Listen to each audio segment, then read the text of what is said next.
بسم الله الرحمن الرحيم يا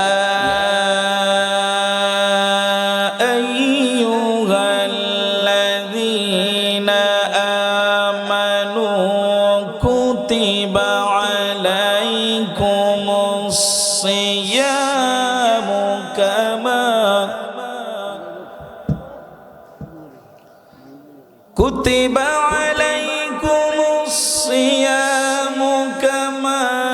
كتب على الذين من قبلكم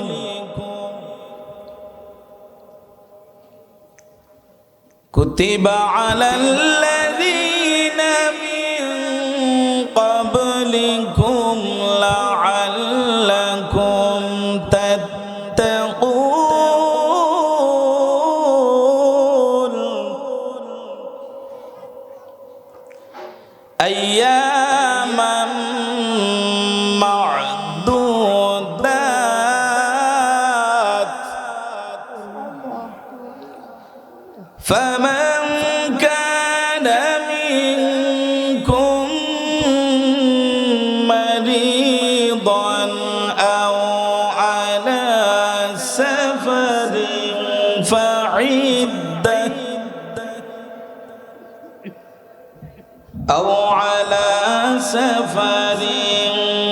فعدة من أيام أخر وعلى الذين يطيقونه فدية طعام مسكين فمن تطوع خيرا فهو خير له وأن تصوموا خير لكم إن كنتم تعلمون شهر رمضان الذي أنزل فيه القرآن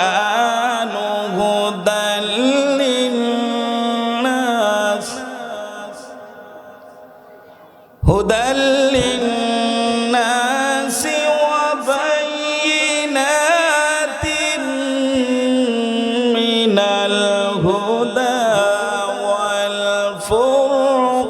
والفرقان فمن شهد منكم الشهر فليصم ومن كان مريضا أو على سفر فعدة من أيام أخر يريد الله بكم اليسر ولا يريد بكم العسر ولتكملوا العدة ولتكبروا الله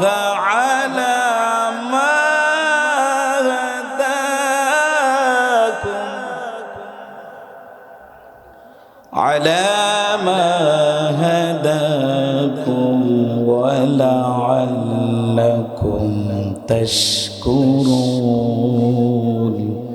صدق الله العظيم. وعن ابن عمر رضي الله عنه قال قال رسول الله صلى الله عليه وسلم بني الإسلام على 5 شهادة لا إله إلا الله وأن محمدا عبده ورسوله وإقام الصلاة وإيتاء الزكاة والحج وصوم رمضان متفق عليه بارك الله لنا ولكم في القرآن العظيم ونفعنا وإياكم بالآيات والذكر الحكيم إنه تعالى جواد كريم ملك بر رؤوف رحيم إن الله وملائكته يصلون على النبي يا أيها الذين آمنوا صلوا عليه وسلموا تسليما একটু মুহাব্বতে সকলেই দুরূদ শরীফ পড়ি আল্লাহুম্মা সাল্লি আলা সাইয়্যিদিনা মাওলানা মুহাম্মদ وعلى آل سيدنا مولانا محمد মোহাম্মদের নাম জপেছিলে বুলবুলি তো আগে মোহাম্মদের নাম জপেছিলে বুলবুলি তো আগে তাই কি রে তোর কণ্ঠের গান তাই কি রে তোর কণ্ঠের গান এমন মধুর লাগে ওরে এমন মধুর লাগে আল্লাহুম্মা সাল্লি আলা জুরে সাইয়্যিদিনা মাওলানা মুহাম্মদ ওয়া আলা আলি সাইয়্যিদিনা মাওলানা ওরে গোলাপ নিরিবিলি বুঝি নবীর কদম ছুঁয়েছিলে ওরে গোলাপ নিরিবিলি বুঝি নবীর কদম ছুঁয়েছিলে সেই কদমের খুশবু আজ সেই কদমের খুশবু আজ তোর অন্তরে জাগে মুহাম্মদের নাম জপেছিলে বুলবুলি তো আগে মুহাম্মদের নাম জপেছিলে বুলবুলি তো আগে তাই কি রে তোর কণ্ঠের গান তাই কি রে তোর কণ্ঠের গান এমন মধুর লাগে ওরে এমন মধুর লাগে আল্লাহুম্মা সাল্লি আলা সাইয়্যিদিনা মাওলানা মুহাম্মদ ওয়া আলা আলি সাইয়্যিদিনা মাওলানা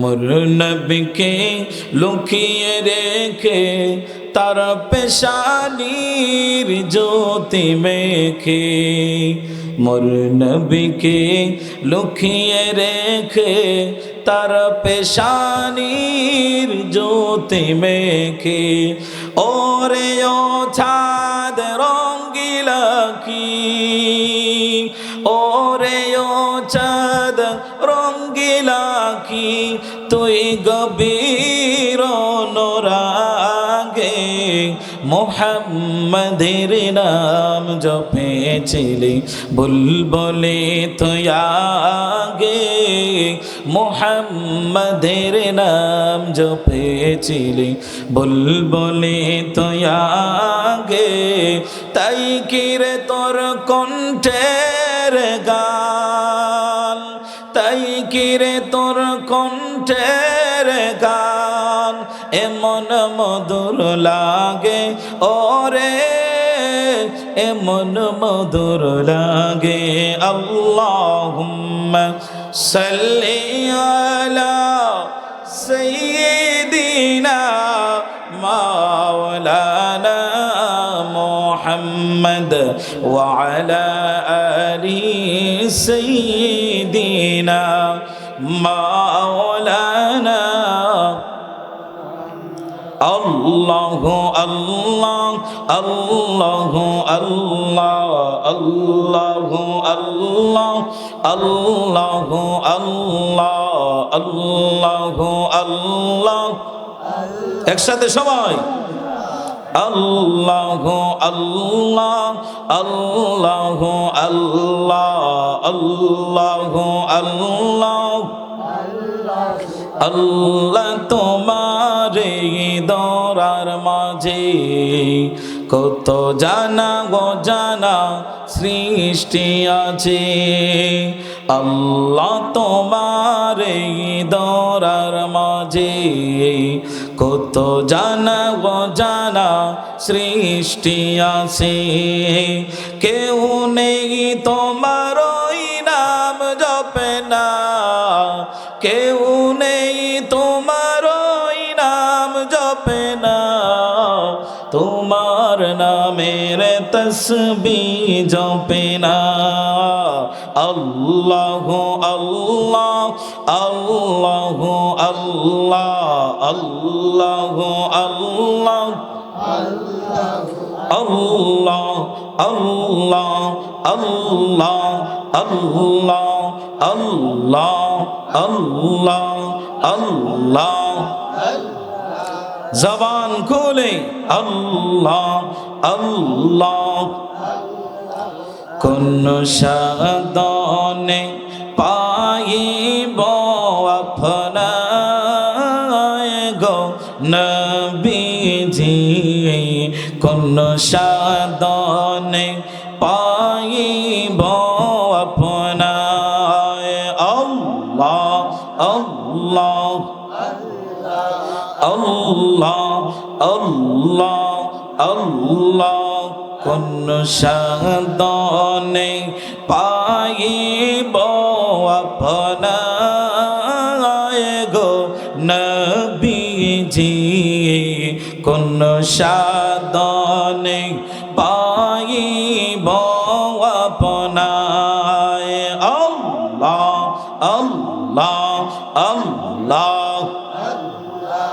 হুর পরি নুরি গান করে কত সাধন হুর পরি নুরি গান করে কত সাধন তব তোমার দিদার নাহি পায় গো নবীজি কোন সাধনে পাইব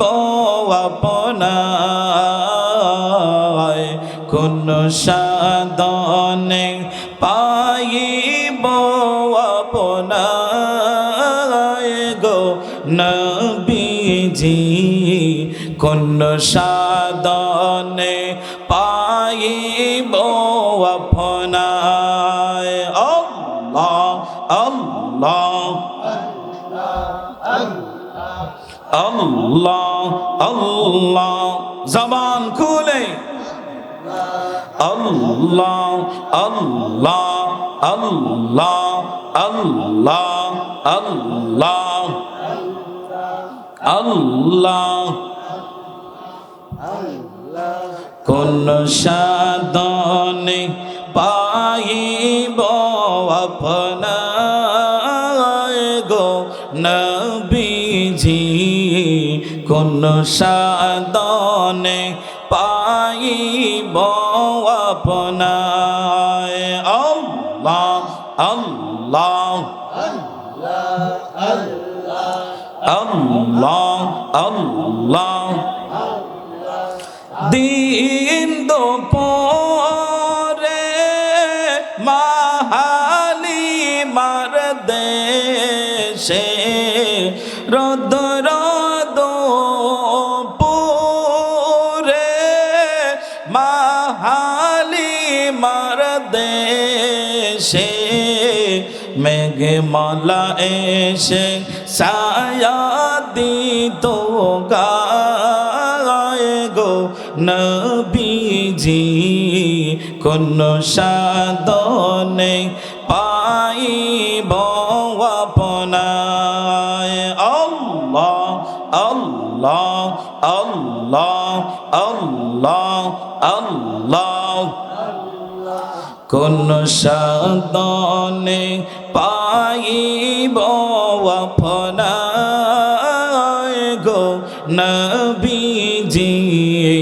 কোন সাধনে পাইব আপনায় আল্লাহ আল্লাহ লা ইলাহা ইল্লাল্লাহ মুহাম্মাদুর রাসূলুল্লাহ সকলে পড়ি সাল্লাল্লাহু আলাইহি ওয়াসাল্লাম।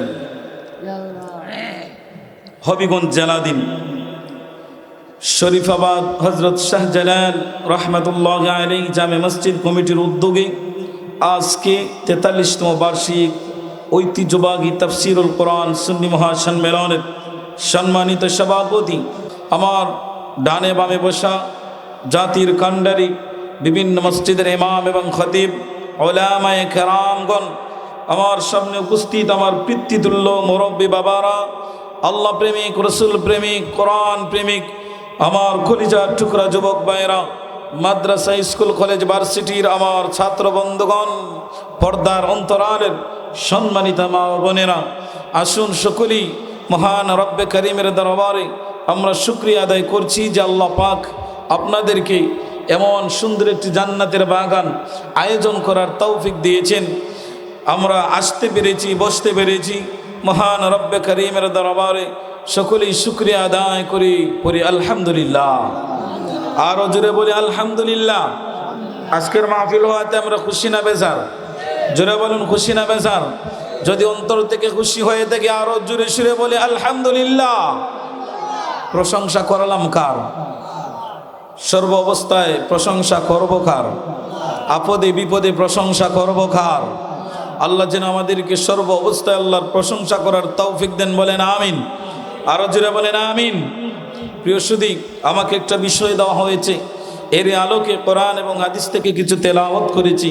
যদি আল্লাহ আমাকে তৌফিক দান করেন কিছু আলোচনা করতে চাই ইনশাআল্লাহ। ওয়ামা তৌফিকি ইল্লা বিল্লাহ। আল্লাহ যেন আমাকে নেক নিয়তে, আমলের নিয়তে বলার তৌফিক দেন, আপনাদেরকেও যেন আমলের নিয়তে শোনার তৌফিক দেন, বলেন আমিন। আবারও বলেন আমিন।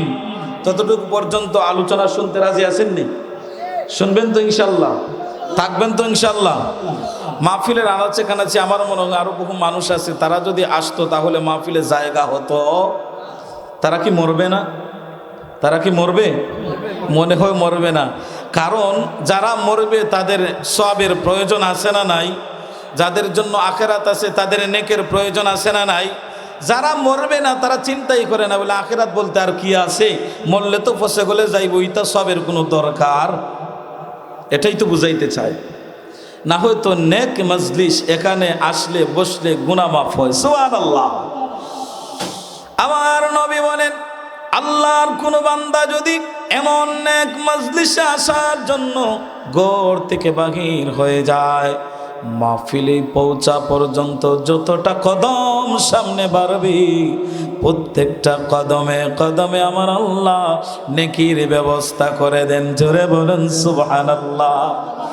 এখানেই শেষ নয়, আমার নবী বলেন এমন এক মজলিসের মধ্যে যদি আল্লাহর কোনো বান্দা বসে যায়, বসে থাকে, যতক্ষণ পর্যন্ত বসবে প্রত্যেকটা শ্বাস প্রশ্বাসে আমার আল্লাহ নেকি লিখে দিবেন। সুবহানাল্লাহ। এখানেই শেষ নয় রে বন্ধু। এই মাহফিল শেষে যখন আপনি বাড়ির দিকে রওনা দিবেন, এই মাহফিলের শেষ মোনাজাতে যখন আপনি অংশগ্রহণ করবেন, আল্লাহর কাছে তাওবা করবেন, মাফি চাইবেন, জীবনের গুনাহের জন্য অনুতপ্ত হবেন, আমার আল্লাহ আপনাকে গড়ে পৌঁছার আগে জীবনের গুনাহ খাতা মাফ করে দিবেন। সুবহানাল্লাহ। তাহলে এমন এক মজলিসে আসা বসার দরকার আছে না নাই? নারায়ে তাকবীর, নারায়ে রিসালাত, আহলে সুন্নাত ওয়াল জামাত। আল্লাহ যেন এই মজলিসকে কবুল করেন, বলেন আমিন। প্রিয় সুধী, বর্তমানে চলতেছে শাবান মাস। কি মাস? আর কয়টা দিন পরেই রমাদান মাস, আর কয়টা দিন পরেই কোন মাস? রমজান মাস, সিয়াম সাধনার মাস। এই মাস যে আসতেছে, মুমিন হৃদয় হাসতেছে, ঠিক কি না? এই মাস আসতেছে, মুমিন হৃদয় হাসতেছে, আহারে রমজান আসতেছে, রোজা রাখবো, সিয়াম সাধনার মাস, রোজা রাখবো, সিয়াম পালন করব, সেহরি খাবো, ইফতার খাবো। মুমিন যারা, মুসলমান যারা, প্রকৃতপক্ষেই তাদের অন্তর থেকে খুশি লাগে। কেননা রমজান প্রবেশ করার পর আল্লাহর এই জমিনের মধ্যে রহমতের হাওয়া বইতে থাকে, ঠিক কি না? কিন্তু কিছু মানুষ আছে বেজার, ওরা যখন দেখতেছে সামনে রমজান আসতেছে, ওরার চিন্তা টেনশন আরম্ভ হয়ে গেছে, তারার লাগে বিপদ আরম্ভ হয়ে গেছে। দৌড় রমজান আইও, আছে না নাই? এটা মানুষ আছে না নাই? তার আত্মা কি টেনশন আরম্ভ হয়ে গেছে, রমজান আইও। বেটিনতে তো আরো বেশি টেনশন করবা, গড়তা কি আমার ঘরের মাইনেল ওরা চলি যাব রমজান আইলেও। বাতের লাগে পিঠা ইলা স্বামী আছে না নাই? তার লাগে আলাদা বাত রান্দা লাগে, আছে না নাই? বেটির টেনশন আরম্ভ হয়ে গেছে আঁকতে কি যে রমজান আইরো না আমার লাগে খাল আইরো, আলাদা কইরা তার লাগে রান্দা লাগে। বেটিন রে মারে বলে আমার লাগে বাত রান্দা তৈস। কি তা মানুষ সমাজে নাই? যেটা বলেন সমাজে নাই। আহা, তার লাগে টেনশন আরম্ভ হয়ে গেছে। কিন্তু ইমানদার মুমিন মুসলমান তারা আনন্দ পাচ্ছে যে রমজান আসছে। আহলান সাহলান শাহরু রমাদান, রমাদানকে সাদরে গ্রহণ করতেছে, ঠিক কি না? প্রিয় বন্ধুগণ আমার, রব্বুল আলামিন এই রমাদান সম্পর্কে বলেন, এই রমজানের রোজা আমাদের জন্য পরিহার্য করেছেন, ফরজ করেছেন, তথা ফরজে আইন করেছেন। আল্লাহ বলেন, ইয়া আইয়ুহাল্লাযীনা আমানু কুতিবা আলাইকুমুস সিয়াম, কুতিবা আলাইকুমুস সিয়াম কামা কুতিবা আলাল্লাযীনা মিন ক্বাবলিকুম লাআল্লাকুম তাত্তাকুন। আল্লাহ এত সুন্দর করে ডাক দিয়ে বলেন, পৃথিবীর মুমিন, ওহে ইমানদারেরা, ওহে বিশ্বাসীগণ, তোমরা যারা ঈমান এনেছো, ও ইমানদার নারীরা, ও ইমানদার পুরুষেরা, আল্লাহ রাব্বুল আলামিন তোমাদের উপর একটি মাস, রমজান মাসের 30টা রোজা ফরজ করেছেন। যেমন করে তোমাদের পূর্ববর্তী জাতি তাদের উপর ফরজ করা হয়েছিল, লাআল্লাকুম তাত্তাকুন, এই জন্য যাতে তোমরা তাকওয়া অর্জন করতে পারো। সুবহানাল্লাহ। সিয়াম কোরআনের ভাষায় হলো সিয়াম। এই আয়াত দ্বারা সিয়াম শব্দ ব্যবহার হয়েছে, এটা আরবি শব্দ। আমরা ফার্সিতে বলি রোজা, ঠিক কিনা? আমরা বলি নামাজ, কোরআনের ভাষায় হলো সালাত। আমরা বলি বেহেশত, কোরআনের ভাষায় হলো জান্নাত। আমরা বলি দুজখ, কোরআনের ভাষায় হলো জাহান্নাম। অথবা আমরা যে রোজা শব্দ ব্যবহার করি, এটা হলো ফার্সি শব্দ, কোরআনের ভাষা হলো সিয়াম। এটা সিয়াম সাধনার মাস। রব্বুল আলামিন বলেন, ইমানদার, ওহে মুমিনগণ, ওহে বিশ্বাসীরা, তোমরা যারা ঈমান এনেছো আল্লাহর উপর, তোমাদের উপর রমজানের সিয়াম পালন করা হয়েছে। সিয়াম ফরজ করা হয়েছে। এখন আসুন এই সিয়ামের একটা অর্থ জানে, সিয়াম কাকে বলে? সিয়াম আরবি শব্দ, এর শাব্দিক অর্থ হলো বিরত থাকা, বিরত থাকা। এখন আসি সিয়াম কাকে বলে? পারিবারিক সংজ্ঞায় যদি বলতে হয়, সিয়াম হলো সুবহে সাদিক থেকে নিয়ে ইফতার মুহূর্ত পর্যন্ত, সুবহে সাদিক থেকে নিয়ে সূর্যাস্ত পর্যন্ত সব রকমের অশ্লীলতা, সব রকমের খানা পিনা, সব রকমের খাওয়া দাওয়া, স্ত্রীর সাথে সঙ্গম, সুবহে সাদিক থেকে নিয়ে সূর্যাস্ত পর্যন্ত এই সমস্ত বিষয় থেকে বিরত থাকার নাম হলো সিয়াম বা রোজা। ফিকাহের মাসআলায় যদি আপনি যান, আমাদের চিন্তা হইল মনে হয় ওই ফতাওয়ালা উঠে এক প্লেট খাই নিলাম আর ইফতারের সময় এক প্লেট খাই নিলাম, রোজা হয়ে গেছে। ওইছে নি? জোরে বলেন, ওইছে নি? ফিকাহের মাসআলা খুলে দেখেন, এটার নাম রোজা না। শুধুমাত্র উপবাস থাকার নাম রোজা না। আমার নবী বলেছেন, যেই ব্যক্তি রোজা রাখলো, রোজা রাখিয়া মিথ্যা কথা ছাড়তে পারলো না, অহেতুক কথা ছাড়তে পারলো না, অশ্লীলতা ছাড়তে পারলো না, ওই ব্যক্তি উপবাস থাকুক অথবা নাই থাকুক, তার উপবাসের আল্লাহর কোনো প্রয়োজন নাই।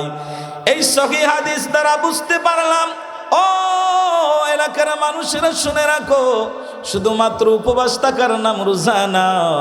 আপনি সারাদিন খাইলা না, এটার নাম রোজা না। আপনি সারাদিন পান করলা না, এটার নাম রোজা না। রোজা হলো এটার নাম সুবহে সাদিক থেকে নিয়া সব রকমের খানা পিনা, স্ত্রী সঙ্গম, এমনকি সব রকমের অশ্লীলতা, গান বাজনা, বেহায়াপনা, যা কিছু আছে এই সমস্ত কিছু থেকে নিজেকে বাঁচাইয়া রাখার নাম, এই সমস্ত কিছু থেকে বিরত থাকার নাম হলো রোজা। জোরে বলেন সুবহানাল্লাহ। আপনারা হয়তো অনেকেই জানেন না, আপনারা হয়তো জানেন, মনে হয় খালি উপাস থাকার নাম, ভাত খাইলাম না আর পানি খাইলাম না, সিগারেট খাইলাম না, রোজা হয়ে গেছে। তাহলে জানলাম রোজা কাকে বলে, কিসকো কাহতে গে। রোজা হলো ইয়া হায়, ইয়া রোজা হায়, আর সিয়াম ইয়া হায়, যে সিয়াম সুবহে সাদিক থেকে নিয়ে সূর্যাস্ত পর্যন্ত সব রকমের খানা পিনা, যদিও বৈধ স্ত্রী সঙ্গম আর অশ্লীলতা থেকে বাঁচিয়ে থাকার নাম হলো রোজা। আমরা কিন্তু রোজাদার আছি, রোজা রাখার পরেও গান শুনে, আসে না নাই? চিৎকার দিয়ে বলেন, আসে না না? রোজা রাখছি, মুভি দেখে, নাটক দেখে তার সময় যায় না। যদি রে বলে ভাই কি হয়েছে, বলে টাইম পাস হয় না। বাংলা নাটক, হিন্দি মুভি, বাংলা মুভি আসি, একটা বাদে একটা, আর আসে না নাই? গান শুনতেছে, তাই না আবার রোজা রাখছেন, এটার নাম তো অশ্লীলতা। তুমি রোজা রেখেছো আল্লাহর জন্য, সমস্ত কিছু থেকে তোমাকে বিরত থাকতে চাই, ঠিক কিনা? এর থেকে তোমাকে বাঁচতে হবে, কারণ এটা অশ্লীলতা। গান বাজনা বাদ্যযন্ত্রের সাথে কোনো মুসলমানের সম্পর্ক থাকতে পারে না, ঠিক কিনা?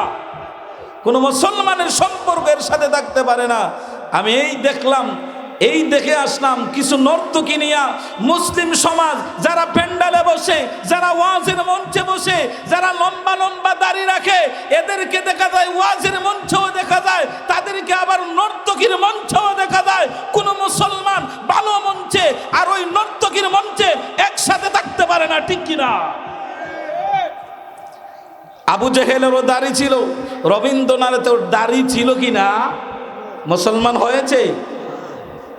কত দাড়িওয়ালা এই নর্তকীর অনুষ্ঠানে দেখে আসলাম, কত দাড়িওয়ালা ওই নর্তকীর অনুষ্ঠানে। কোন মুসলমান, বৈধ মায়ের কোন মুসলমান সন্তান এই নর্তকীর অনুষ্ঠানে যাইতে পারে? এক জায়গায় দুই জিনিস থাকতে পারে না, না হয়তো ইমান থাকবে, না হয়তো কুফর থাকবে। হয়তো কুফর, না হয়তো ইমান, হয়তো কুফর, না হয়তো ইমান, হয়তো মুসলমান, না হয়তো বেঈমান, দ্বিতীয় আর কোন পন্থা নাই, ঠিক কিনা?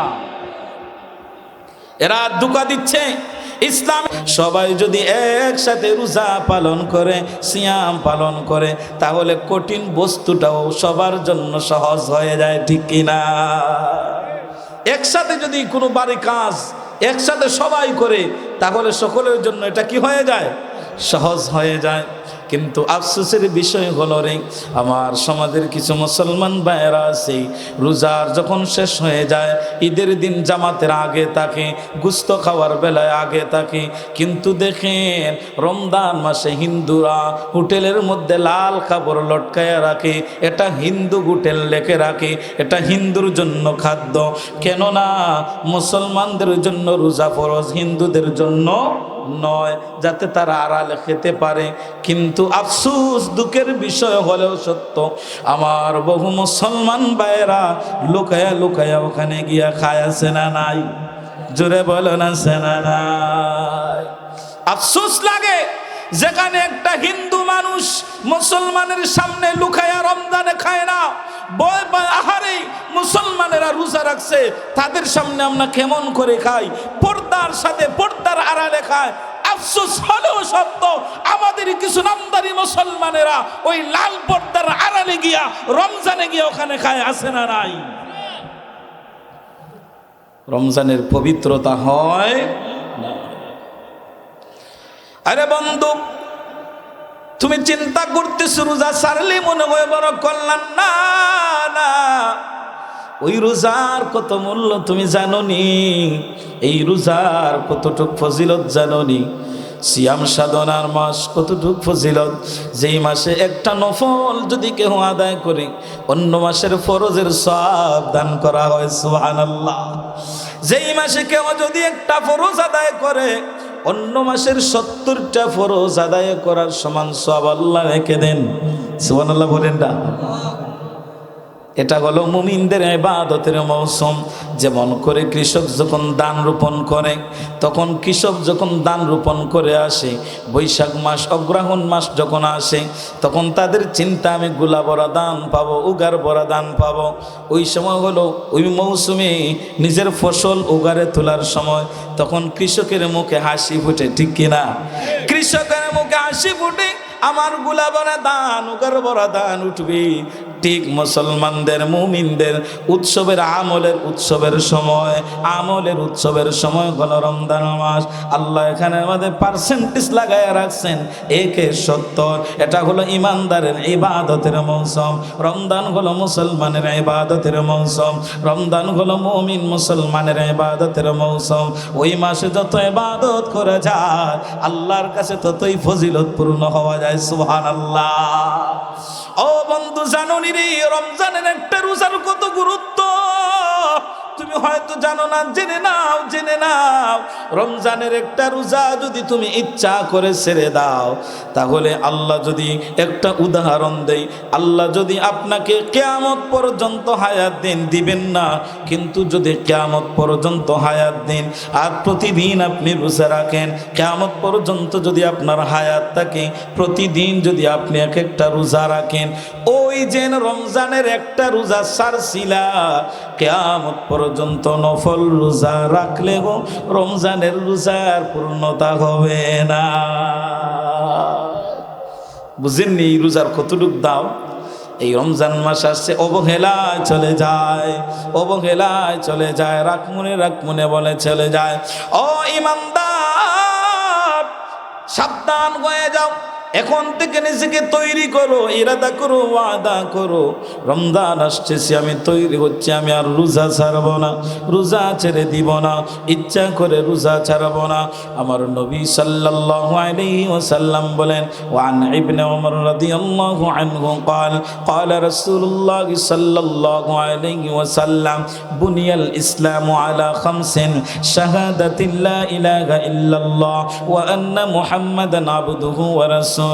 আমার নবী বলেছেন, ইবনে উমর রাদিয়াল্লাহু আনহু থেকে বর্ণনা, আল্লাহর নবী বলেন, ইসলাম 5টা বিষয়ের উপর দাঁড়িয়ে রয়েছে। ইসলামের স্তম্ভ কয়টা? জোরে বলেন, কয়টা? ইসলামের স্তম্ভ কয়টি? আমরা জানি কিনা? জানার দরকার আছে না নাই? ইসলাম 5টা বিষয়ের উপর দাঁড়িয়ে আছে। এক নাম্বার হলো আশহাদু আল্লা ইলাহা ইল্লাল্লাহ ওয়া আন্না মুহাম্মাদান আবদুহু ওয়া রাসূলুহু। এক নাম্বার হলো ঈমান, আল্লাহকে বিশ্বাস করা, আল্লাহ ছাড়া কোনো ইলাহ নাই, এটাকে স্বীকার করা। দ্বিতীয়ত হলো আন্না মুহাম্মাদান আবদুহু ওয়া রাসূলুহু, আল্লাহর নবীর উপর ঈমান আনা, সাক্ষ্য দেওয়া তিনি সর্বশ্রেষ্ঠ নবী এবং রাসূল। ঈমান এবং নবীর সাক্ষ্য দেওয়া। 2 নম্বর হলো ওয়া ইকামাস সালাহ, নামাজ কায়েম করা, নামাজ কায়েম করা, নামাজ প্রতিষ্ঠা করা। 3 নম্বর হলো ওয়া ইতাইজ যাকাত, যাকাত প্রদান করা। 4র্থ নম্বর হলো ওয়াল হাজ্জি, সামর্থ্যবান ব্যক্তি যারা হজ আদায় করবে। 5ম নাম্বার হলো ওয়াসাউমি রমাদান, রমজানের সিয়াম পালন করা। ইসলাম 5টা বিষয়ের উপর দাঁড়িয়ে আছে। ইসলামের ভিত্তি হলো 5টি। 1ম নাম্বার হলো ঈমান আনা। ঈমান যখন আপনি আনবেন, আপনার উপর 7টা বিষয় ফরজ। কয়টা? মৌলিক স্তম্ভ 7টা বিষয়ের উপর ফরজ ঈমান আনতে হবে।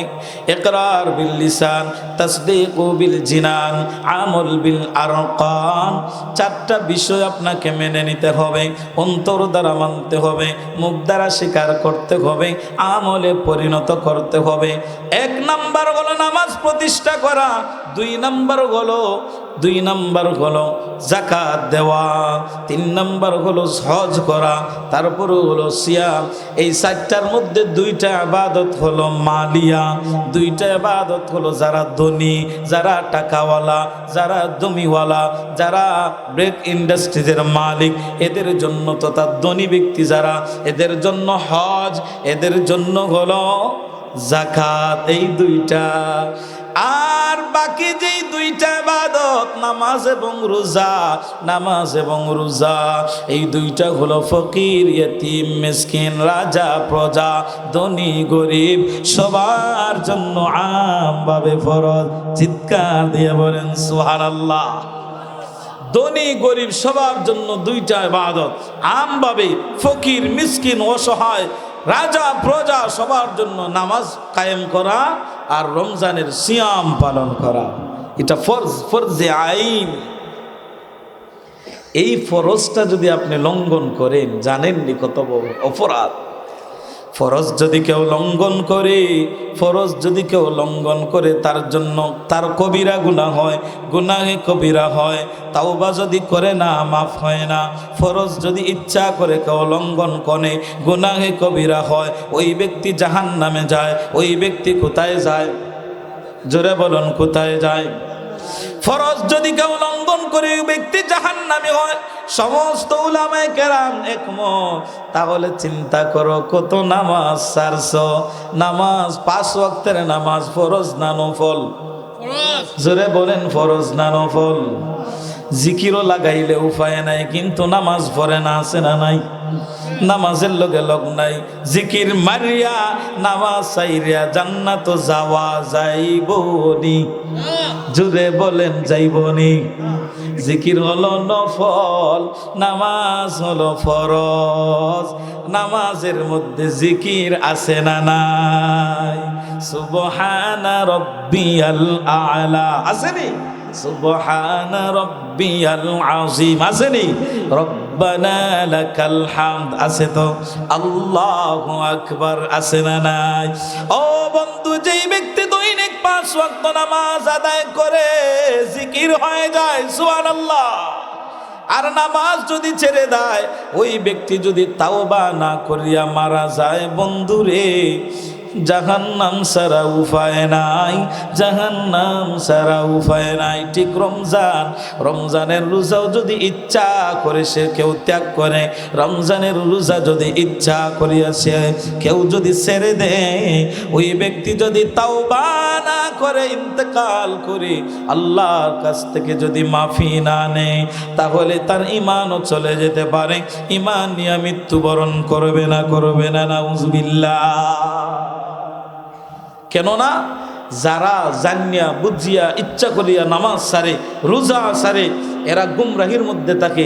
আল্লাহও তারে গুমরাহির মধ্যে ঘুরতে ঘুরতে অন্তর মোহর হয়ে যায়। তখন মরার পরে গলা গেরগেরি আরম্ভ হয়, কলিমা নসিব হয় না। নাউজুবিল্লাহ বলেন, জোরে বলেন নাউজুবিল্লাহ। এটা লেগে মাসআলার কথা কইলাম।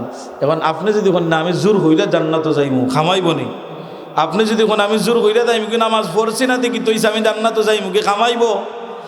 আল্লাহর রুকন, এটা আল্লাহ রুকন দিয়া দিয়েছেন, পদ্ধতি দিয়া দিয়েছেন জান্নাতে যাওয়ার। তুমি যদি করো না তাহলে তো আল্লাহর কোনো আসে যায় না।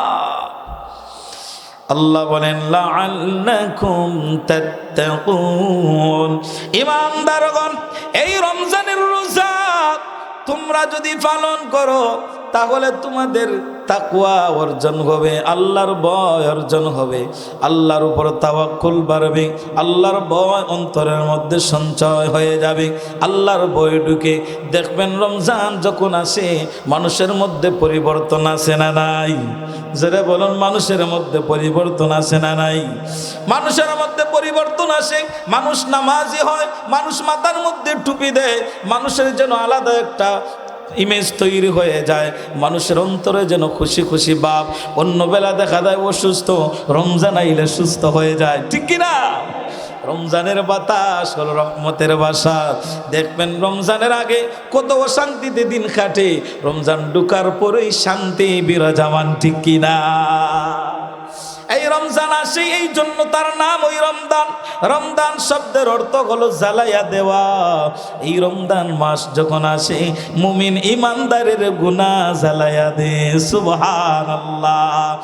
নবী সাল্লাল্লাহু আলাইহি ওয়াসাল্লাম বলেন মান সামা রমাদানা ঈমানান ওয়া ইহতিসাবান গুফিরা লাহু মা তাকদ্দামা মিন যামবি। যেই ব্যক্তি ঈমানের সহিত রমজানের সিয়াম পালন করবে, যেই ব্যক্তি ঈমানের সহিত রমজানের সিয়াম পালন করবে, যেই ব্যক্তি ঈমানের সহিত রমজানের রোজা পালন করবে, আমার আল্লাহ তার জীবনের গুনাহ মাফ করে দিবেন। চিৎকার দিয়ে বলেন সুবহানাল্লাহ। গুনাহ মাফের দরকার আছে না নাই? জোরে বলুন আছে না নাই? আপনাদের কষ্ট হচ্ছে নাকি? কষ্ট হচ্ছে নাকি? বাইরে একটা বড় একটা শিক্ষা, ওই যে বিষয়টা জানরায় যদি না জানিয়া রোজা রাখো, না জানিয়া রোজা রাখো, রোজা সহি হবে তাহলে জীবনটাই নষ্ট। রোজা যদি সহি হয় না জীবনটাই নষ্ট, উপবাস থাকাটাও নষ্ট, বৃথা। দেখেন কত বড় কথা। আমার নবী একদিন মিম্বরে উঠবেন, মিম্বরের প্রথম সিঁড়িতে নবীর কদম মুবারক রাখলেন। এমতো অবস্থায় জিবরাইল কানে কানে আমার নবীর কাছে এসে বলল, নবী গো, ইয়া রাসূলুল্লাহ সাল্লাল্লাহু আলাইহি ওয়াসাল্লাম, যেই ব্যক্তি রমজান মাস পাইল কিন্তু নিজের গুনাহ মাফ করাইতে পারে নাই, ওই ব্যক্তি ধ্বংস হোক। কত বড় কথা। আমার নবীর কানে এসে জিবরাইল বলতেছে, আল্লাহর নবী, যেই ব্যক্তি রমজানের রোজা পাইল, রমজান মাস পাইছে, যেই নারী এবং পুরুষ রমজান মাস পাইল কিন্তু রমজান পাইয়া নিজের গুনাহ মাফ করাইতে পারলো না, ওগো নবী, ওই ব্যক্তি ধ্বংস হোক। আমার নবী বলেন আমিন, আমার নবী বলেন আমিন। আমিন মানে বুঝছনি? আমার নবী সায় দিছেন, রায় দিছেন, জিবরাইল রে ঠিক আছে, আমিও মানি, আমিও বলতেছি রমজান পাওয়ার পর যেই ব্যক্তি গুনাহ মাফ করাইতে পারলো না ওই ব্যক্তি ধ্বংস হোক। ও জিবরাইল, তোমার কথার রায় আমি দিছি, তাহলে আমার নবীও বলছেন যেই ব্যক্তি রমজান পাইয়া গুনাহ মাফ করাইতে পারলো না ওই ব্যক্তির জন্য ধ্বংস কামনা। ও এলাকার মানুষ, ও শরীফাবাদ এলাকার মানুষ রে, যেই নবী যার জন্য ধ্বংস কামনা করলো রে, তাম পৃথিবীবাসী যদি তার জন্য কল্যাণ কামনা করে কোনো লাভ হইবনি। আমার কথা বুঝছেননি? আমার নবী যেই মানুষের জন্য কল্যাণ ও কল্যাণ চাইল, ধ্বংস কামনা করলো, কোন পৃথিবীবাসী তার জন্য আর কল্যাণ কামনা করলেও লাভ হবে না, লাভ হবে না। এই জন্য রে ইমানদার মুমিন, চিন্তা করো রে, জীবনের কত রোজা তুমি বৃথা করে দিয়েছো। আমার নবী তোমার জন্য ধ্বংস কামনা করেছি। যেই নবীর শাফাআত ছাড়া তুমি জান্নাতে যাইতে পারবা না, ওই নবী তোমার কল্যাণ কামনা করেছে। কে তোমাকে জান্নাতে নিবে বলেন তো? আর কেউ আছে নাকি? যে নবী রুসেলা চারা দোয়া তো কবুল হয় না। বলেন যে নবী রুসেলা চারা দোয়া তো কবুল হয় না। সে নবীর শাফাআত ছাড়া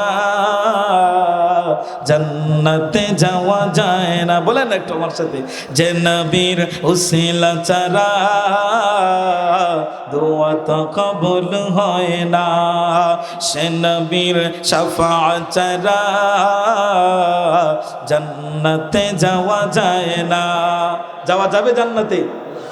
তোমার দিলে যে এত যে মায়া নবী, তোমার দিলে এত যে মায়া কখনো তা মাপা যায় না। যে নবীর উসিলা ছাড়া দোয়া তো কবুল হয় না। সে নবীর শাফাআত ছাড়া জান্নাতে যাওয়া যায় না। তাহলে যেই নবী অকল্যাণ চেয়েছে, তোমার ধ্বংস কামনা করেছে, রমজান পাইলা গুনাহ মাফ করাইতে পারলা না, যেই নবী তোমার ধ্বংস কামনা করেছে, তোমার জন্য ধ্বংস নিশ্চিত নিশ্চিত নিশ্চিত নিশ্চিত। পৃথিবীবাসী তোমার জন্য কল্যাণের দোয়া করে তোমাকে আর জান্নাতবাসী বানাইতে পারবে? তাহলে কোথায় অবস্থান গেছে চিন্তা করো আইনি। রোজা সারিয়া অবস্থান কোনানো করো। 2 নম্বর সিঁড়িতে উঠলেন, 2 নম্বর সিঁড়িতে কদম রাখলেন। এমতো অবস্থায় জিবরাইল আমার নবীর কানে কানে সে বলে, নবী গো, ওই ব্যক্তি ধ্বংস হোক যেই ব্যক্তির মা অথবা বাবাকে পেল, ওই মা বাবাকে রাজি খুশি করাইতে পারল না, ওই মা বাবাকে রাজি খুশি করাইতে পারল না, এমন সন্তান ধ্বংস হোক, এমন ব্যক্তি ধ্বংস হোক। মা পেল বাবা পেল, কিন্তু মা বাবাকে জীবিত অবস্থায় রাজি খুশি করাইতে পারে নাই, ওই ব্যক্তির জন্য, ওই সন্তানের জন্য ধ্বংস কামনা করেছেন। কি বলেন, আর কেউ আপনার কল্যাণ কামনা করে আপনাকে মুক্তি দিতে পারবে? যারা বলেন পারবে? ও পিছনের এরা মনে করেন বেজার ওই যার ওয়াজে কিতা কোন এরা মাতে উঠে না দেখি, তারা বুঝে ইতা তো আমরা করি, আর ইতার সাই দিয়া লাভ নাই। আমি যে তা কইরাম ইতা কোরআন হাদিসের জিকান যেন কালকে মেশাবো বলতে, তো এক যারাও আনতাজি নাই, রেফারেন্স আছে, দলিল আছে। 2 নম্বরে মিম্বরের উপর কদম রাখলেন। জিবরাইল বললেন, নবী গো, ওই ব্যক্তি ধ্বংস হোক, ওই ব্যক্তির জন্য ধ্বংস। মাও তো বাবাকে পেয়েছে, মাও তো বাবাকে পেয়েছে, কিন্তু ওই মা বাবার খেদমত করে মা বাবাকে রাজি খুশি করাইতে পারে নাই, এমন ব্যক্তি ধ্বংস হোক, এমন ব্যক্তি ধ্বংস হোক। আমার নবী বলেন, রিদাল্লাহি ফি রিদাল ওয়ালিদাইন সাখাতাল্লাহু ওয়া সাখাতাল ওয়ালিদাইন। আমার নবী বলেছেন, মা বাবার সন্তুষ্টিতে আল্লাহর সন্তুষ্টি, মা বাবার অসন্তুষ্টিতে আল্লাহর অসন্তুষ্টি। অতএব পৃথিবীবাসী জানো রে, মা বাবা যদি তোমার প্রতি নারাজ হয়, তাহলে তামাম পৃথিবীবাসী তোমার প্রতি রাজি হলেও কোনো কাজ হবে? মা বাবা নারাজ, আল্লাহ নারাজ, ঠিক না? মা বাবা নারাজ, আল্লাহ নারাজ, মা বাবা খুশি, আল্লাহ খুশি, সুবহানাল্লাহ। মা কেন এত দামি জানে না সকলে, বলেন মা কেন এত দামি জানে না সকলে, জানতো যদি পড়তো দেখি কোরআন হাদিস খোলে, জানতো যদি পড়তো দেখি কোরআন হাদিস খোলে। একটি হজের সব মিলে, একটি হজের সব মিলে, মাকে একবার দেখিলে, মা কেন এত দামি জানে না সকলে, মা কেন এত দামি জানে না সকলে। 10 মাস 10 দিন গর্ভে ধারণ করেছিল মা, সহ্য করেছিলেন তিনি যতই যন্ত্রণা, ঠিক কিনা? 10 মাস 10 দিন গর্ভে ধারণ করেছিলেন মা, সহ্য করেছিলেন তিনি যতই যন্ত্রণা। কি করে যে মাকে ছেলে, কি করে যে মাকে ছেলে মন্দ কথা বলে, মা কেন এত দামি জানে না সকলে, মা কেন এত দামি জানে না সকলে, জানতো যদি পড়তো দেখে কোরআন হাদিস হলে। এই জন্য রে যুবকেরা, ও যুবক ভাই, তোমাদের হাতে পায়ে ধরে বলে যাই রে, মা বাবা যাদের প্রতি অসন্তুষ্ট আছি, তোমার জীবনে তুমি সফল কাম হতে পারবা না। দুনিয়াতেও তুমি ক্ষতিগ্রস্ত হইবা, আখিরাতেও তুমি ক্ষতিগ্রস্ত হইবা। এখনো সময় আছে রে, মা বাবার কিনারে চলে যাও, মা বাবার কাছে ক্ষমা প্রার্থনা করো। বিবি পাইয়া মা বাবাকে ছেড়ে যাইও না, মা বাবাকে ধমক দিও না, মা বাবার জন্য মা বাবার প্রতি এমন কাজ করিও না যেই কাজে তোমার মা বাবা অসন্তুষ্ট হয়। ও যুবকেরা, জীবন ধ্বংস হয়ে যাবে, আখিরাত ধ্বংস হয়ে যাবে। কিসের নামাজ, কিসের রোজা, কোনো কিছুই তোমাকে আর জান্নাতে নিতে পারবে না। যার মা বাবা অসন্তুষ্টি, চিল্লায়া বলেন কে অসন্তুষ্ট? আরো জোরে বলেন কে অসন্তুষ্ট?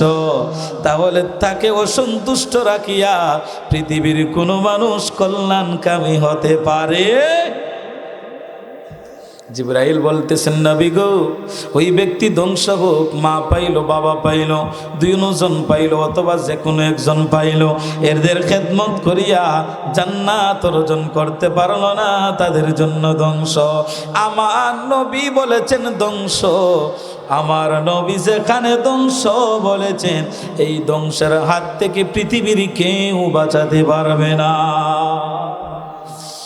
মিম্বরের 3 নাম্বার সিঁড়িতে কদম রাখবেন, এমত অবস্থায় জিবরাইল আলাইহিস সালাতু ওয়াস সালাম আরেকটি কথা বললেন, আল্লাহর নবী গো, যেখানের মধ্যে আপনার নাম নেওয়া হয়, যেখানের মধ্যে আপনার নাম নেওয়া হয়, আপনার নাম শোনার পর আপনার প্রতি দুরূদ পাঠ করে না, ওই ব্যক্তি ধ্বংস হোক।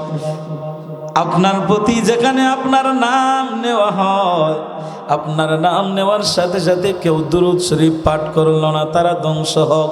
দেখেন তো, এই জন্য আমার নবীর নাম যেখানে দুরূদ সেখানে আছে না নাই?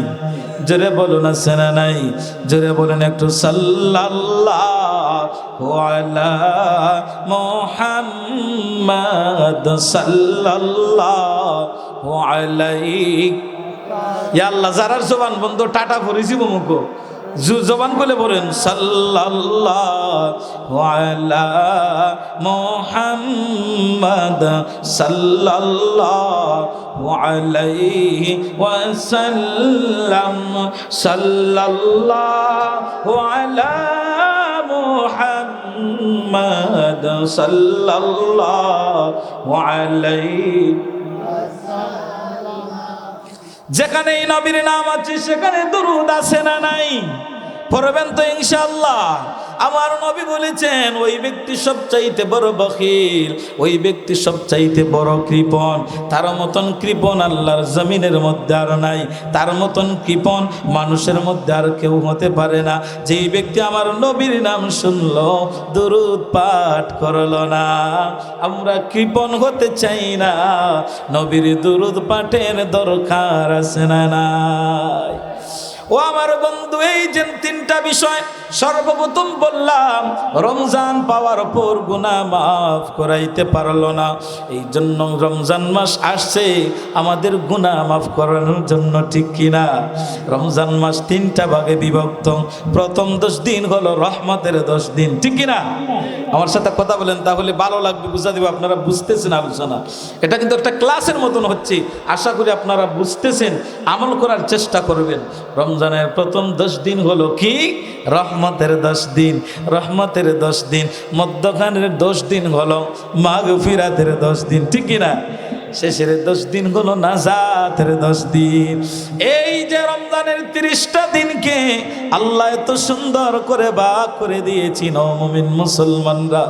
আল্লাহ রাব্বুল আলামিন উম্মতে মুহাম্মদীদেরকে এমন দিন দিয়েছেন, এমন রাত দিয়েছেন, এমন এমন কিছু বিষয় দিয়েছেন, এমন এমন রাত দিয়েছেন যেই রাতগুলো হাজার মাসের চেয়ে উত্তম। সুবহানাল্লাহ। খায়রুম মিন আলফি শাহর। রব্বুল আলামিন বলেন আমি তোমাদেরকে একটা রাত্রি দিয়েছি যেই রাত্রিটা রমজানের শেষের দশকে পাওয়া যায়, যেটা লাইলাতুল কদরের রাত্রি। লাইলাতুল কদরের রাত্রি সাহাবীদের সামনে আমার নবী একদিন আলোচনা করতেছেন, ও সাহাবীরা, অমুক নবীর এত হায়াত ছিল রে, অমুক নবীর উম্মতেদের 200 হায়াত, 200 বছর হায়াত ছিল, 400 বছর হায়াত ছিল। সাহাবীরা আফসোস করতেছেন, আল্লাহর নবী গো, আল্লাহ যদি আমাদেরকেও এত লম্বা হায়াত দিতেন, আমরা বেশি বেশি করে নেক আমল করতাম। আর আমরা যদি হইলাম নে, আমরা যদি দিলাম হায়াত দিতাম, তাহলে দুনিয়ায় জ্বালাই নিলাম নি আমরা। কি হন ও সামান্য 20 বছর আর 25 বছর 50 বছর পাইয়া যে তা করে মানছে, কিতাব ওজন এগুলো 200 বছর দিলে কিতা করলো নে, হবিগঞ্জ আর হবিগঞ্জ তাকলো নেই বুঝুন। আল্লাহর নবী গো, যদি আল্লাহ আমাদেরকে এত লম্বা হায়াত দিতেন, আমরাও বেশি বেশি ইবাদত করতাম। আমার নবীকে আল্লাহ জানাইয়া দিলেন, বন্ধু গো, চিন্তার কারণ নাই, আপনার উম্মতদেরকে আপনি জানায়া দেন আমি আল্লাহ তাদের জীবনের মধ্যে স্পেশাল একটা রাত দিতেছি, যেটা হলো কদরের রাত্রি, যেটা হলো কদরের রাত্রি। ইন্না আনজালনাহু ফি লাইলাতিল কদর ওয়া মা আদরাকা মা লাইলাতুল কদর। লাইলাতুল কদরি খায়রুম মিন আলফি শাহর। লাইলাতুল কদরি খায়রুম মিন আলফি শাহর। নবী গো, আপনি কি অবগত আছেন ওই লাইলাতুল কদর সম্পর্কে? আমি আল্লাহ আপনাকে জানাইয়া দিচ্ছি, ও বন্ধু, আপনার উম্মতের হায়াত 20 বছর, আপনার উম্মতের হায়াত 30 বছর, আপনার উম্মতের হায়াত মাত্র 50 বছর। টেনশন করিও না গো নবী, আপনার উম্মতেরা যেন টেনশন করে না। আমি আল্লাহ এমন একটা রাত দিয়েছি গো আমার বন্ধু, যেই রাত, একটা রাত্রে যদি আপনার উম্মতেরা ইবাদত করে নে, 1000 মাসের চেয়েও উত্তম হয়ে যায়। সুবহানাল্লাহ। একটা রাত্রি ইবাদত করলে 83 বছরের সব। সুবহানাল্লাহ। আরো জোরে সুবহানাল্লাহ। একটা রাত্রি ইবাদত করলে লাইলাতুল কদর, একটা রাত্রি ইবাদত করলে 83 বছরের সব। আপনি যদি 50 বছর হায়াত পান, তাহলে 50 বছরে 15 বছর মাইনাস করলাম, আপনি নাবালিগ ছিলেন, 50 বছর মাইনাস দিলাম, 50 বছর যদি হায়াত পান, বাকি আছে 35 বছর। 35 বছরে 35 বার আপনি লাইলাতুল কদর পেয়েছেন। 35 বার লাইলাতুল কদরে হিসাব মিলাও, একবারের রাত্রিতে 83 বছর। 83 বছর, তাহলে 35 লাইলাতুল কদরে কত ইবাদত। সাহাবীরা খুশি হয়ে গেলেন, নবী গো, তাহলে আমাদের মর্যাদা আল্লাহর কাছে বেশি। সুবহানাল্লাহ। চিন্তার দরকার আছে নি আর? না না। আল্লাহর নবী বলেন, ও সাহাবীরা, চিন্তার কারণ নাই, মাত্র এক রাত ইবাদত করবা, কাজে লাগাইবা, 83 বছরের সওয়াব আল্লাহ দান করবেন। একমাত্র আমি নবীর খাতিরে, উম্মতে মুহাম্মাদের শ্রেষ্ঠত্বের উসিলায়। সুবহানাল্লাহ।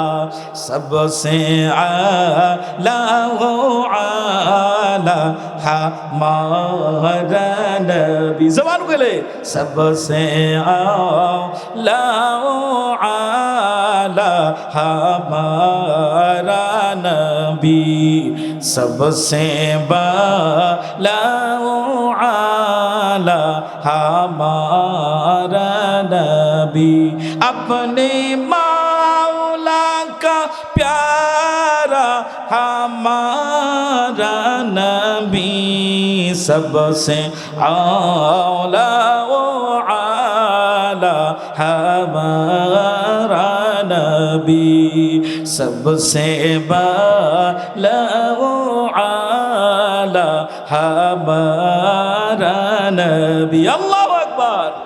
রমজান মাস 3 ভাগে ভাগ করা হয়েছে। প্রথম 10 দিন হলো রহমতের, মধ্যম 10 দিন হলো মাগফিরাতের, শেষের 10 দিন হলো নাজাতের। সুবহানাল্লাহ। বন্ধুরে একটু ক্যালকুলেশন করে একটু বুঝবা এখানের মধ্যে, ঠিক কিনা?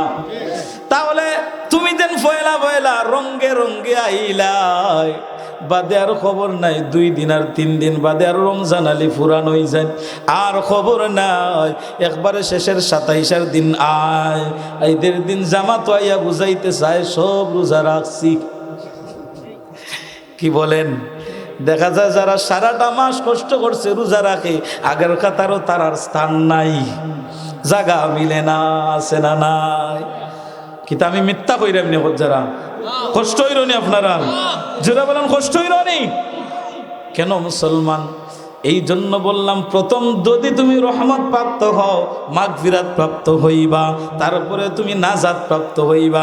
রহমত নাই, মাগফিরাত নাই, মাগফিরাত নাই, নাজাত নাই। কও যদি জোর কইরা করলে খামাইবনি। ইতাত কোনো জোর জবরদস্তি নাই, ঘুষও নাই। আছে নিবে? আসেনি ঘুষ নাই। আরো তো কিছু মানুষ আছে, কিছু ফ্যামিলি আছে, পাওয়া যায় রমজান যখন আসে পয়লা উঠে, পয়লা 2 দিন ফজরের নামাজ পড়ে, না হয়তো দেখা যায় কিছুদিন বাদে সেহরির সময় 1 পেট খাইলায়, 2টার সময় খাইলায়, খাইয়াও দুম গুম, আর ফজরের নামাজ নাই। আসেনি? ফজরের নামাজ আর পড়ে না। যদি কিতা করছো রাত্রে, চক্কা মারছি, ক্যারাম বোর্ড মারছি, বড় একটা বালা কাম করছো তুমি। তোমার কাটা কইছে সারা রাত জাগ থাকতে, আর 2টা খাইয়া ঘুমাইতে, ফজরের নামাজ নাই। তাহলে ওই দিন তুমি সেহরি 2টার সময় খাইয়া ঘুমাই গেলাই, ফজরের নামাজ নাই, রোজা রাখলায় কার সন্তুষ্টির লাগি? জোরে বলেন না। তাহলে রোজা যে আল্লাহর সন্তুষ্টির লাগি তুমি রোজা রাখলায়, নামাজ মনে হয় আরো আল্লাহর। কি বলেন? নামাজ আরো আল্লাহর নেই। যে আল্লাহর সন্তুষ্টি করার লাগি রোজা রাখলায়, উপবাস থাকলায়, ওই আল্লাহর নির্দিষ্ট নামাজত তো তুমি ছাড় দিলে, আল্লাহর সন্তুষ্টি হইছে নি? জোরে বলেন হইছে নি? হয় নাই। ও বন্ধু, জাগ্রত থাকার দরকার নাই। সারা রাত ঘুমাইও, তারাবি ফইরা ঘুমাইও, 3টার সময় সেহরি খাইও, তথাপি সুবহে সাদিক শেষ হওয়ার আগে, তথাপি সেহরির শেষ সময়, সেহরি খাওয়া সুন্নত। সেহরির শেষ সময় সেহরি খাওয়া সুন্নত। কেননা আর ঘুমানির দরকার নাই, শেষ সময় সেহরি খাইবা, খাইয়া ওই মুখ পরিষ্কার করিয়া নামাজ পড়িয়া ঘুমাইবা। সুবহানাল্লাহ। কে কইছে তুমি তো আগে খাইতে? আজান যখন হয়ে যায় সাথে সাথে ইফতার করা সুন্নত, আর বিলম্ব করা যাবে না। সুবহানাল্লাহ। ইসলাম কত সুজন কইয়া দিছে, সহজ করিয়া দিছে, সুন্দর করিয়া দিছে।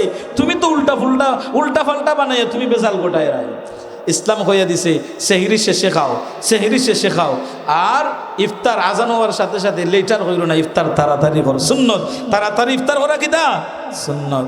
এখন আরো কিছু মানুষ আছে ইফতার সারাদিনে উপাস, তো বালা করি লইয়া বই একবারে টিলটিলা হইয়া খাইয়াও জাগা তুতি রয়, মাগরিবের নামাজ নাই। কিতা বলেন? এটা মনে কম না কিতা? আপনারা সতর্ক হইবা, যারা গার্জেন আছেন, যারা স্বামী আছেন, বাবা আছেন ফ্যামিলির মধ্যে, আপনারা সতর্ক জানো হইবা। শেষে ইফতার সেহরি একবারে শেষে খাইয়া নামাজ পড়িয়া ঘুমাইবা, আর ইফতারের সময় পয়লা হালকা খাইবা। কিতার লাগি? চিকিৎসা বিজ্ঞান কি বলে দেখেন। ডাক্তার বলে, প্রফেসরগণ বলে, বর্তমান সায়েন্স বিজ্ঞান মেডিসিন বিভাগ বলে, সারাটা দিন আপনার পাকস্থলী উপবাস থাকে, ওই সময় সাথে সাথে যদি টাইল বইরা খাইলাও, এই হাড়ের উপর চাপ পড়ে, পাকস্থলীর উপর চাপ পড়ে, সাথে সাথে সে কাজ করা আরম্ভ হয়, এমনকি তোমার হার্ট, তোমার স্ট্রোকও হতে পারে। এই জন্য লগইয়াও তাগেরা সারিও না, লগইয়াও কি বলটা সারিও না। পয়লা সীমিত খাও, তারে একটু হার্স দেও। যদি তুমি পয়লা সীমিত খাইয়া নামাজে দাঁড়াই যাও, তার প্রসেসিং করতে সহজ হইব, স্ট্রোক হবে না, হার্ট অ্যাটাক হবে না, তার জন্য আরাম হইব। নামাজ পড়িয়া বইয়া শ্যাম্বরে খাও, সমস্যা না। ডাক্তারের কথা। কিন্তু আমরা ধুম মারিয়া আর মাগরিবের নামাজ নাই, ইমাম সাহেবের মসজিদ যাবে নামাজ পড়ুন, আর দুই একজন মুসল্লি যারা পাক্কা নামাজি এরা যায় গিয়ে উঠিয়া আর খবর নাই। ইতা ফুয়া ফুরি বেঠা বেঠি ধুম ফরি রয়, অজগরের লাগান খায় খাইয়েও শেষ আর নাই খাম।